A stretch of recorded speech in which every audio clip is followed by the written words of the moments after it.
महायुतीचा विजय झाला, मात्र महाराष्ट्राचा मुख्यमंत्री कोण होणार याचा निर्णय अद्याप सुद्धा झालेला नाहीये।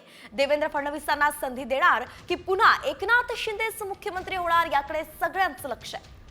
मात्र जर देवेंद्र फडणवीसांना गेल्या वेळेसारखं मुख्यमंत्रीपद दिलं नाही तर त्यांना बढती मिळण्याची सुद्धा शक्यता आहे। तर देवेंद्र फडणवीस हे भाजपचे राष्ट्रीय अध्यक्ष होऊ शकतात अशी माहिती सूत्रांनी साम टीव्हीला दिली आहे। अगदी मोठी ही शक्यता वर्तवली गेली आहे की त्यांना आपण पाहतोय देवेंद्र फडणवीसांना भाजपचे राष्ट्रीय अध्यक्ष हे पद मिळू शकतं आणि जर मुख्यमंत्री पद शक्य झालं नाही तर देवेंद्र फडणवीस हे भाजपचे नवे अध्यक्षही असू शकतात। अगदीच खरं तर ही मोठी घडामोड म्हणावी लागेल। भाजपने यंदा विजयाचा स्वतःच एक मोठा रेकॉर्ड मोडीत काढलाय आणि 2019 ला भाजपने 105 जागांवर विजय मिळवला होता, तर यंदा भाजपचे 132 आमदार निवडून आले आहेत।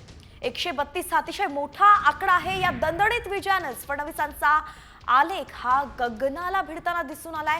त्यांना बढती मिळण्याची शक्यता याच पार्श्वभूमीवरती आता व्यक्त केली जाते। एकूणच पण त्यांना त्या ठिकाणी राष्ट्रीय स्तरावर काम करण्याची इच्छा आहे की नाही तेही पाहणं तितकंच महत्त्वाचं आहे। मुख्यमंत्री पदाची अपेक्षा त्यांनी वारंवार व्यक्त केलेली आहे आणि आता नेमका निर्णय काय होतोय ते पाहणं महत्त्वाचं आहे।